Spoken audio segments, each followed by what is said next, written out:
The SNY Invitational is where 4 of the tri-state area's best teams get together to play for our trophy, Supremacy in High School Basketball. It tips off this Friday night at CCNY. Edwin Gonzalez is the head coach of Bishop Loughlin. He joins us now. Thank you very much for being here. It's good to see you. Thank you for having me. All right. Is there a little bit extra oomph when you're playing in a tournament like this on TV and everything else? Absolutely. I mean, we're playing in one of the better tournaments out in the city, of course, and then we represent in Brooklyn. So we want to make sure that we represent Brooklyn and we do well. When you look at it at this entire weekend, key to beating St. Mary's and also winning the entire tournament, Coach?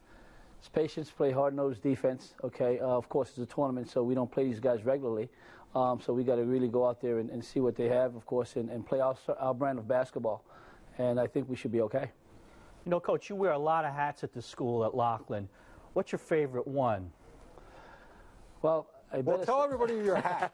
Tell me about your hats. Yeah, let's see how many. Well, I'm the head varsity basketball coach, run the whole basketball program, of course, and also I'm the director of admissions at the school. So I guess admissions, of course, because you know what, it's very important to get these kids in the building.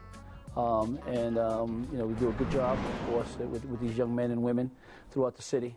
So definitely the admissions piece is very, very important to myself and also to the school. Now, just out of curiosity, since you do admissions and basketball, if there happens to be a 7'2" guy coming around, does that grab your eye as an Absolutely, absolutely. How did I know that? Right? Yes. Pretty smart, yes. No, it doesn't happen too often, but it hasn't happened yet. But absolutely, we admissions comes first, and then basketball athletics, of course. Without getting specific, is there anyone that you had to turn down that you really wanted to get into the school?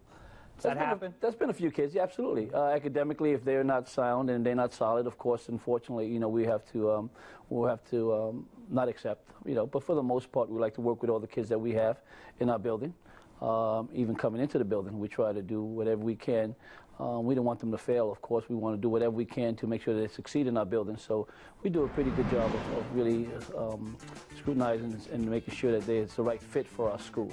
And Coach, when you have 9 seniors like your roster does, I mean, do you let them lead on the court, or are you still more hands-on as a coach with it? I'm very hands-on. I mean, you know, like they're young men, of course, and if you let them go, they'll do whatever they want to do, of course, for the most part, you know. But every now and then I give them a little rein, and then all of a sudden I have to wheel them back in, of course, because they have to understand that, of course, we have to play, you know, our brand of basketball is not about myself or it's about the team, and they're very talented, of course, and you have to give them structure and discipline. And if you don't do that, then you don't have a good program and a good basketball team. So I do that quite often. Every now and then I let them go on a little bit on their own, let them see what they could do.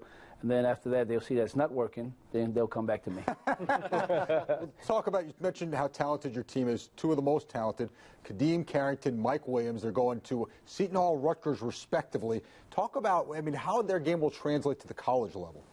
I think once they get a little bigger and stronger, it's going to be tremendous. I mean, Kadeem Carrington, let's start off with him. I mean, he's just a tremendous athlete, tremendous scorer, slasher.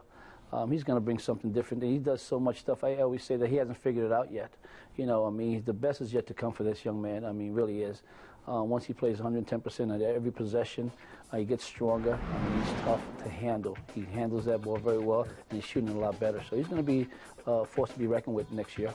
How about, just as a coach, what is your toughest challenge with kids who you know have bigger and better things ahead of them? You know, they know they're going to college programs, Division I, big-time college programs. What's the toughest challenge you have in sort of just handling them and making sure they're staying disciplined? These kids, they've been grounded from the very beginning. I mean, you know what? They know that they're the star players. They know that they're probably one of the 1-2 best players in the city, and they've been very humble. And I've been fortunate enough to coach these young men. They've been very humble, no problems at all, on and off the court.